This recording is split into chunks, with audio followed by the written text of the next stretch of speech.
Question number 4, which term of the AP 3, 8, 13, 18 and so on is 78। ये आपको एक AP दी हुई है, इसमें पूछा है कि कौन सी टर्म, इस AP की कौन सी टर्म आपकी 78 होगी। तो 78 को अगर हम AN मान लें, यानी हमें ना इसके अंदर N निकालना है, तो AN हम 78 को मान लेते हैं। मान लिया कि AN आपका 78 है, तो यहाँ से आपका AN का फॉर्मूला लग के N की वैल्यू आ जाएगी, यानी आपका 78 उसी नंबर पे आएगा। तो यहाँ से शुरू होगा क्वेश्चन। लेट हम 78 को AN मान लेते हैं, यानी कि AN हो गया हमारा 78। अब AN का फॉर्मूला होता है आपका A प्लस N-1D। इसे 78 के बराबर पुट कर लेंगे। A मिलेगा आपको अपनी AP से 3 है, प्लस N आपको निकालना ही है N-1। N का मतलब होता है कि कौन से स्थान पर, जैसे कि ये 3 फर्स्ट प्लेस पे है, 8 2 पे है, 13 आपका थर्ड प्लेस पे है, ऐसी 78 की इसके अंदर प्लेस पूछी है। और प्लेस जो होता है ना, वो आपका N से डिनोट होता है, और AN होता है उस प्लेस की वैल्यू। D की वैल्यू चाहिए हमें, D भी आपको अपनी AP से मिलेगा, तो यहाँ पे D निकाल लेते हैं। अगले में से पिछला माइनस, यानी 8 - 3, D आ गया आपका 5। यहाँ 5 पुट करेंगे इज इक्वल टू 78। अब ये 2 टर्म दिख रही हैं आपको, इसमें जो 3 है इससे पहले मैं इधर जाके माइनस कर दूंगा, क्योंकि प्लस की चीज़ माइनस हो जाती है दूसरी तरफ। यहाँ बच गया आपका N-1 और ये 5। इधर फर्दर सॉल्व किया, ये आपका 75 आ गया। ये N-1 5 के बराबर 75। अब 5 यहाँ मल्टीप्लाई में है, तो ये आपका दूसरी तरफ चला जाएगा और यहाँ पे सिर्फ N-1 बच जाएगा। तो 75 के डिवाइड में चला जाएगा आपका 5, और डिवाइड करेंगे तो ये आपका 15 आ जाएगा। अब N-1 आपका 15 है, तो N कितना हो जाएगा, 15 में ये जो -1 है इधर आके प्लस हो जाएगा, यानी N आ गया आपका 16। तो 16th प्लेस के ऊपर आपका 78 है, और यही आपका आंसर है। तो आंसर में ऐसे लिख देंगे, ये पूछा ना विच टर्म, इसी तरह से लैंग्वेज में लिख देंगे, therefore 16th term of this AP is 78। ये इसका आंसर। क्वेश्चन 5 करते हैं। क्वेश्चन 5 में पूछा है find the number of terms. Number of terms का मतलब होता है कि कितनी टर्म्स हैं इस AP के अंदर। ये आपकी AP 7 से शुरू हो रही है, 7, 13, 19, और यहाँ पे ये ख़त्म हो जाती है। ये लास्ट में लिखा हुआ है ना 205, यानी यहाँ पे ये आपका 205 जो है ये एंड का नंबर है, लास्ट। तो अगर ये AP इस तरह से है, तो इसमें टोटल टर्म्स कितनी है, यानी अगर 205 को हम AN मान लेते हैं और फिर वहाँ से N निकाल देते हैं, N का मतलब है 205 कौन से प्लेस पे होगी, तो वो प्लेस लास्ट होगा, और लास्ट प्लेस का मतलब है कि आपकी AP के अंदर उतने ही टर्म्स होंगे। तो इस क्वेश्चन को भी आपको AN के बराबर रख के सॉल्व करना है। तो इसे लेट कर लेते हैं। देखिए 7 है इसमें आपका A, D इसमें आपका हो जाएगा, पहले लिख लूँ मैं यहाँ पे, A आपका 7, क्योंकि इनकी ज़रूरत पड़नी है आगे। D हो जाएगा 13 - 7 यानी कि 6, और क्वेश्चन में आपको N निकालना है। तो लेट कर लेता हूँ मैं, let 205 is the nth term. nth term मतलब ये मेरी लास्ट की टर्म है, इससे मैंने N मान लिया, तो N ही निकल के आ जाएगा और पता चल जाएगा इसमें टोटल टर्म्स कितनी है। तो अपना सिंपल AN का फॉर्मूला लगाते हैं इसमें।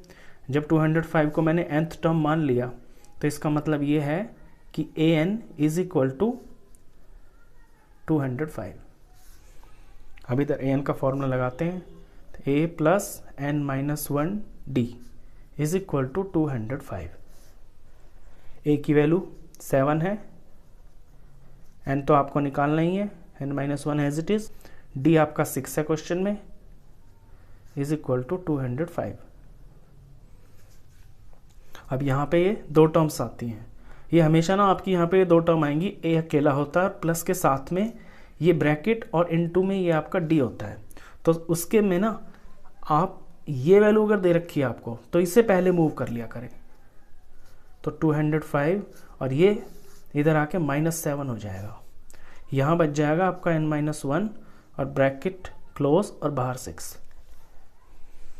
इक्वेशंस के रूल आपको पता होंगे कि पहले प्लस माइनस की चीज़ मूव होती है, उसके बाद आपका मल्टीप्लाई और डिवाइड मूव होता है। तो ये स्टेप बन जाएगा n minus 1 into 6 is equal to 205 में से 7 माइनस करते हैं तो 198 आ गया। अब ये दो फैक्टर दिख रहे हैं आपको, मल्टीप्लाई में है, 6 यहाँ से हट सकता है, तो इस 6 को मैं इधर ले जाके डिवाइड में कर लूँगा और यहाँ बच गया सिंपल n माइनस 1। और 198 को जब 6 से डिवाइड करते हैं तो ये आएगा आपका 198 डिवाइडेड बाय 6, 6 3 ज़ार 18, 1 और 8 3, पूरा 33 आ गया आपका। अब यहाँ से n निकालना है तो n को बिल्कुल अकेला रख लेंगे और ये जो -1 है ये दूसरी तरफ जाके आपका प्लस हो जाएगा, यानी कि 33 में ये जाके प्लस हो गया और n की वैल्यू आ गई आपकी 34। तो 205 आपका लास्ट टर्म है और ये 34th प्लेस के ऊपर है, यानी इस एपी के अंदर आपके टोटल 34 नंबर्स हैं। नंबर्स बोलें या टर्म्स बोलें तो फाइनली आंसर ऐसे लिखेंगे आप, it has, this AP has 34 terms, इस तरह लिखना है। चलिए इसका सेकंड पार्ट भी है, इसी तरह का है वो भी, उसमें भी आपको सेम नंबर यही बताना है, find the number of terms बतानी है। एपी दे रखा है, सबसे पहले आप ना ए और डी लिख लिया करें क्योंकि उनका तो सम के अंदर यूज़ होता ही है। तो मेरा ए है क्वेश्चन में 18 और डी में निकालूंगा, इसमें से इसे माइनस करूंगा, यानी 15.5 में से माइनस करना है 18, तो 15.5 कितना हो जाएगा, इसे मैं अगर सॉल्व करता हूँ तो 15 2 ज़ा 30 और ये 1 ऊपर होगा 31/2 माइनस 18। इसे फर्दर सॉल्व करूँगा तो एलसीएम तो 2 आएगा, 31 एज इट इज़ रहेगा, माइनस का माइनस और ये चीज़ ऐसे मल्टीप्लाई हो जाती है, 18 2 ज़ा 36। जब 3 नंबर में हो ना ऐसे तो इन दोनों को सिंपली मल्टीप्लाई करके यहाँ लिख दो और ये वाला एज इट इज़ लिख दीजिए। एलसीएम से भी करते हैं तो जब भी वही तरीका होता है 2। तो ये आ गया आपका -5/2, A18 डी आपका -5/2। सेम वही क्वेश्चन है, -47 को आप मान लीजिए कि ये आपकी nth टर्म है, nth टर्म है तो ये हो गई आपकी an। तो let -47 is the nth term, तो therefore an is equal to -47। अब इसमें n का फॉर्मूला लगा के आपका n आ जाएगा, यानी कि आपका आंसर आ जाएगा। तो a plus n minus 1 d is equal to -47। a की वैल्यू आपको दे रखी है 18, तो यहाँ 18 लिखेंगे, प्लस n तो निकालना ही है आपको, एज इट इज़ रहेगा ये ब्रैकेट, और d हमने यहाँ पे निकाल दिया -5/2, -5/2। ये सारा बराबर है आपका -47 के। अब मैंने बताया आपको कि ये दो टर्म्स होती हैं, इधर वाली टर्म को आप पहले मूव कर लिया करें तो 18 इधर चला जाएगा, तो -47 के पास ये 18 आके माइनस हो जाएगा ऐसे, और यहाँ आपके ये नंबर बच जाएंगे n-1 इंटू में -5/2। इधर इसे सॉल्व करते हैं, ये आपका 40 50 और 65, माइनस का 65 आ गया आपका, इसे एज इट इज़ लिख लें अभी आप, -5.2। अब करेंगे आप इस वाले नंबर को मूव, ये यहाँ पे मल्टीप्लाई में है ना, तो ये आपका इधर जाके डिवाइड में हो जाएगा। और क्योंकि दो नंबर हैं, तो जब दो नंबर होते हैं ना, तो जो आपका ऊपर होता है वो तो चला जाता है नीचे। इसका मतलब ये है कि 5 आपका यहाँ मल्टीप्लाई में है तो दूसरी तरफ जाके डिवाइड में लग जाएगा, और 2 आपका यहाँ डिवाइड में है, नीचे है ना डिनोमिनेटर में, तो ये आपका यहाँ पे मल्टीप्लाई में लग जाएगा ऊपर। और यहाँ बच गया n-1। अब माइनस से तो माइनस कैंसिल हो गया, और 5 और 65 ये आपका 13 पे आता है, तो 5 1 जार और 5 13 जार, और 13 2 जार, ये हो गया आपका 26। अब n-1 26 है, तो n कितना हो जाएगा, n के पास जो है -1 है, इधर जाके प्लस में चला जाएगा। सिंपल रूल होता है इक्वेशन का, साइड चेंज होती है तो साइन चेंज हो जाता है। तो n की वैल्यू आ गई आपकी 27, यानी 27 जो है आपका ये प्लेस है -47 का। 27वीं जगह पे आपका -47 है, और -47 आपका लास्ट में है। तो इस एपी के अंदर टोटल आपकी 27 टर्म्स हैं। तो आंसर ऐसे लिखेंगे, दिस एपी हैज 27 टर्म्स। चलिए, इसके बाद क्वेश्चन है आपका 6th।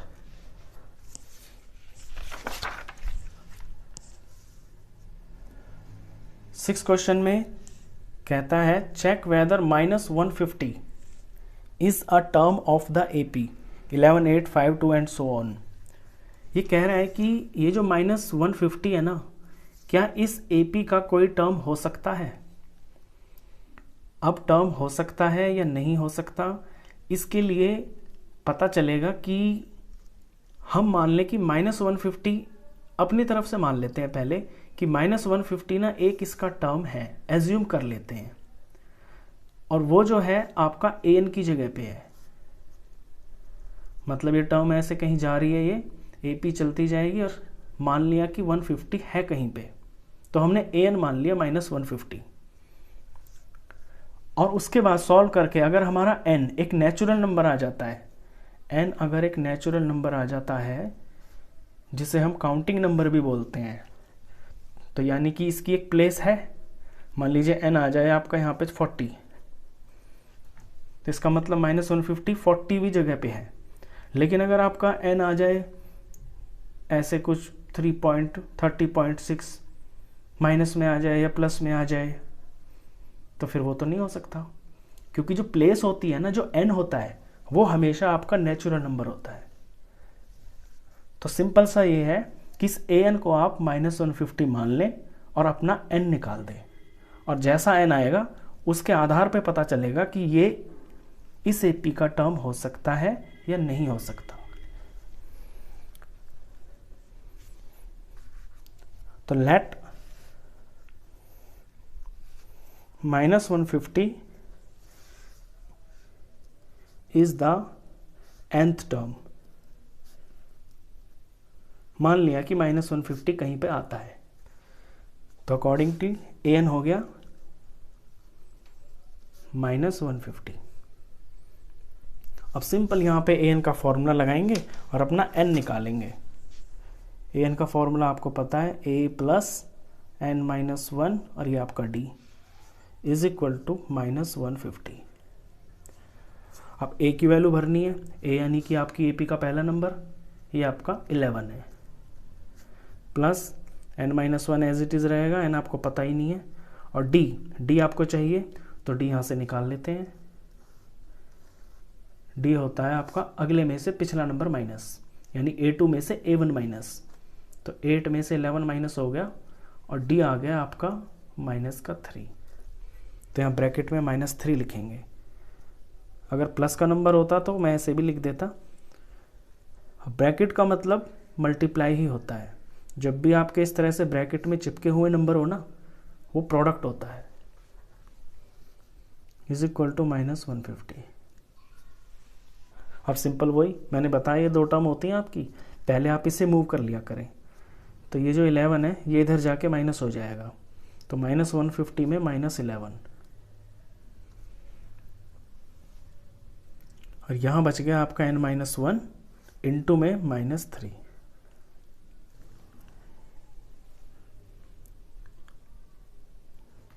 a प्लस n-1d 11 हो गया, -161 आ जाएगा इस बार ये,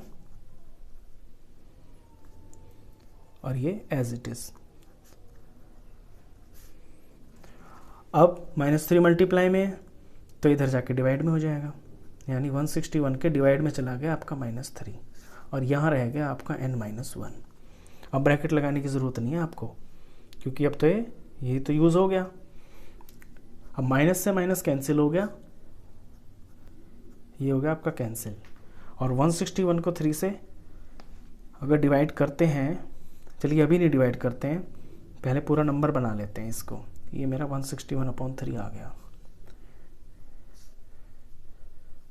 क्योंकि पूरा डिवाइड हो नहीं रहा।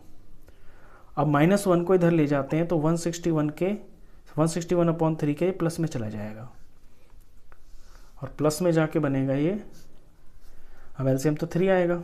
अभी मैंने लास्ट में बताया था आपको, जब इस तरह से 3 नंबर होते हैं तो 3 1 जा 3, इसको यहाँ लिख देते हैं मल्टीप्लाई करके, ये आपका प्लस और एस इज 161। तो इसे किया तो ये आपका 164 हो गया अपॉन में 3। अब हम इसे डिवाइड करेंगे और डिवाइड करके देखेंगे कि क्या आता है। 164 को 3 से डिवाइड किया तो 3 5 जा 15, माइनस किया 1 आया, और ऊपर से 4, 3 4 जा 12, माइनस किया तो आपका 2 रिमाइंडर आ गया। तो n की वैल्यू आपकी आई 54 पूरे, एंड 2 रिमाइंडर एंड 3। अब n जो है ना आपका नेचुरल नंबर तो नहीं आया, नेचुरल नंबर से ही तो गिनती होती है, तो -150 आपका इसके कोई टर्म नहीं है, ऐसे लिखेंगे इसे। But n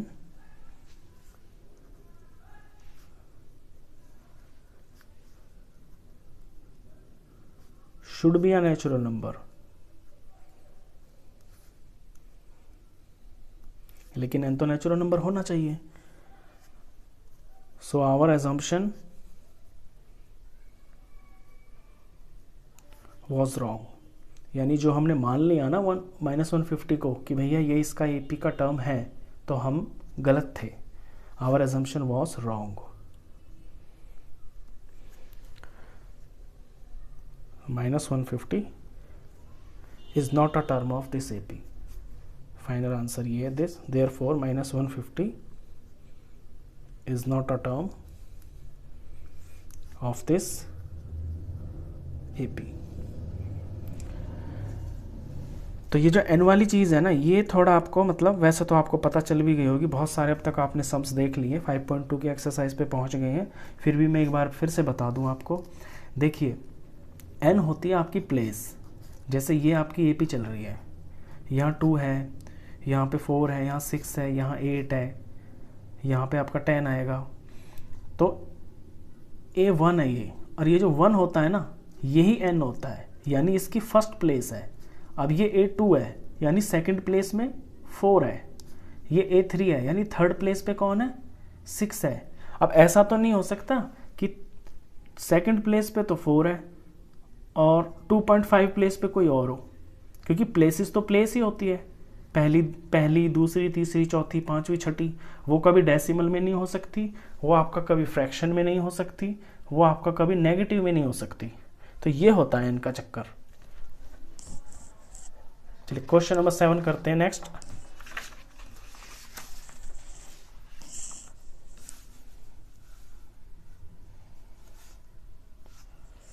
Find the 31st term of an AP whose 11th term is 38 and the 16th term is 73। ये तो बहुत ही क्वेश्चन आसान आ गया आपका बीच में, इस तरह के क्वेश्चंस तो आप पहले क्वेश्चंस में कर चुके हैं। Find the 31st term, यानी कि आपको ये 31 निकालनी है, और आपको दिया क्या है 11th term is 38, यानी A11 दिया हुआ है। अब A11 क्या होता है? A11 होता है आपका A प्लस 10D, और यही दिया हुआ है 38। दूसरी टर्म दे रखी है 16th टर्म इज 73। अब 16th टर्म होती है आपकी A16, और इसे लिखते कैसे हैं? A plus 15D is equal to 73। ये तो पता है ना आपको कि D के पास N से एक नंबर कम होता है। क्यों? क्योंकि AN की जो जनरल फॉर्म होती है फॉर्मूला, वो आपका A plus N minus 1D होता है। जितना यहाँ N होता है ना, D के मल्टीप्लाई में उससे एक कम होता है। तो आप डायरेक्ट लिख सकते हैं, 16 है ना A16, तो A प्लस 15D लिखिए। A11 है तो A प्लस 10D लिखिए। अब यहाँ एलिमिनेशन मेथड लगाएंगे हम अपना, और A और D निकलेंगे। कर चुके हैं आप ऐसे पहले क्वेश्चंस। तो माइनस, ये माइनस, ये माइनस, A एलिमिनेट हो गया। यहाँ से आपका -5 आ गया, D जो है -5 आ गया।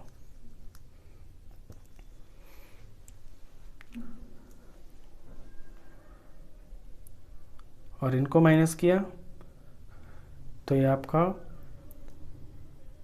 माइनस में तो नंबर आएगा 73 में से 38 माइनस होगा। 13 में से आपका 8 गया तो 5, यहाँ 6 में से 3 गया तो 3। माइनस का इसलिए आया क्योंकि माइनस का बड़ा है, एक माइनस और एक प्लस है, -35।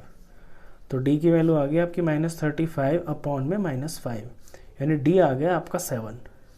अब D तो आ गया, आपको A भी चाहिए, तो A लाने के लिए इस D की वैल्यू आप अपनी इक्वेशन में भर दीजिए। मैंने 1 2 नाम दे देता हूँ, तो लिखेंगे putting value of D in equation 1।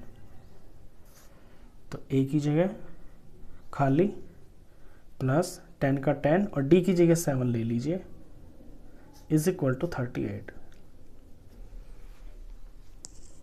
Solve करते हैं। A plus 70 is equal to 38। तो A आ गया आपका 38 माइनस 70, यानी A की वैल्यू आ गई, इसे माइनस प्लस और माइनस है ना, तो ये सब्ट्रैक्ट होगा, यानी 70 में से 38 माइनस होगा, तो ये आपका 32 आ रहा है। और माइनस का इसलिए आएगा क्योंकि माइनस का बड़ा है, तो -32 आ गया आपका ये। तो A आपको मिल गया, आपको D मिल गया। अब आप जो चाहें वो टर्म निकाल सकते हैं। आपको 31 निकालनी है, यानी A31। तो A31 ऐसे निकलेगी, A31 हो जाएगा आपका A plus 30D।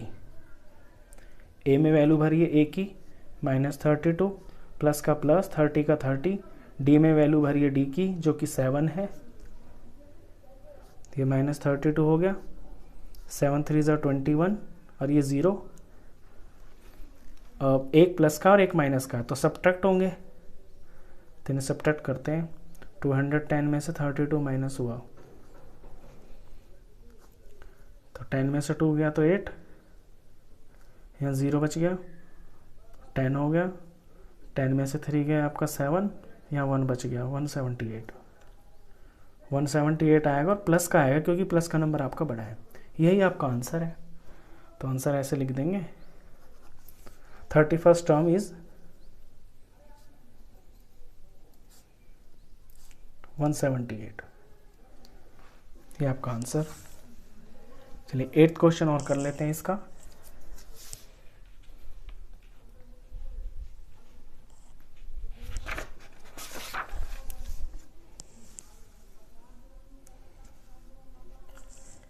An AP consists of 50 terms, of which third term is 12। एक AP है जिसमें आपकी टोटल टर्म्स 50 है और उसकी थर्ड टर्म 12 है, यानी A3 दे रखा है आपको गिवन है A3 कितना 12, and the last term is 106। Last term जो है वो आपकी 106 है। तो लास्ट टर्म का मतलब क्या हुआ, टोटल टर्म्स जब इसके अंदर आपकी 50 हैं तो लास्ट टर्म कौन हुई, आपकी A50 तो हुई, तो इसमें A50 दिया हुआ है आपको, वो कितना है 106। तो फाइंड द 29 टर्म। तो आपको A29 निकालना है। ये भी ऐसा ही क्वेश्चन है, सेम टू सेम जैसा आपका 7th क्वेश्चन था। ये दो इन्फॉर्मेशन दे रखी है आपको, यहाँ से आप एलिमिनेशन मेथड से अपना A और D निकालेंगे, इसमें भरेंगे, A29 आ जाएगा।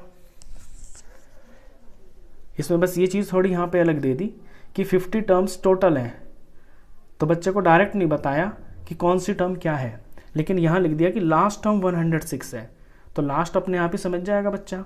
जब टोटल टर्म्स 50 हैं तो यानी लास्ट वाली कौन हुई, A50 तो हुई ना। तो बस इतनी सी बात थी इसके अंदर।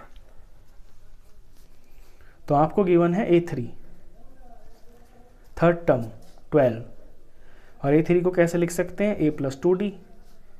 ये है आपको 12 गिवन।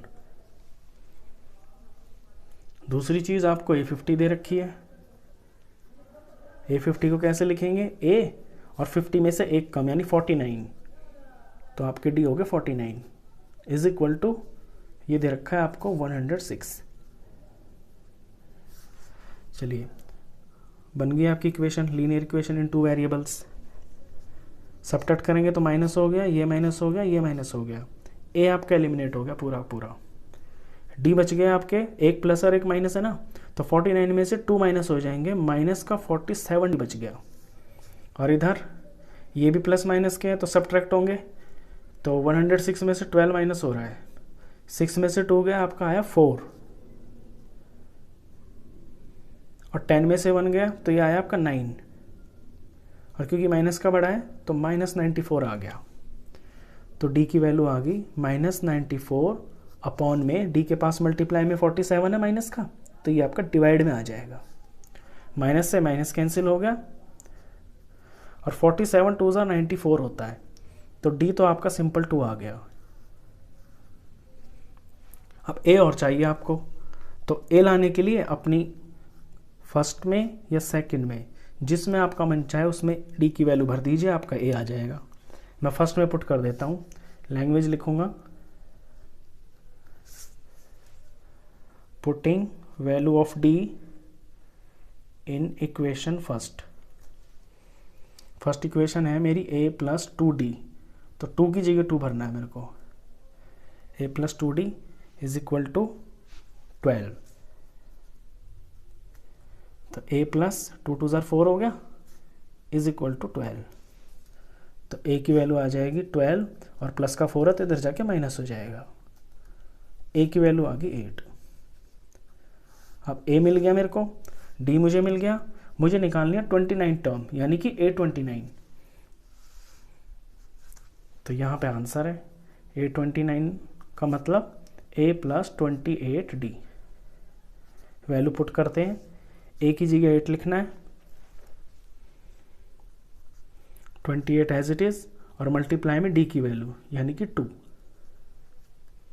ये 8 का 8 आ गया, 28 2 56, इन दोनों को प्लस किया तो ये आ गया आपका 64, तो 29 टर्म आपकी 64 हो गई। तो आपका आंसर क्या हुआ, आपसे पूछा ना फाइंड द 29 टर्म, ऐसे लिख देना आंसर 29th टर्म इज 64।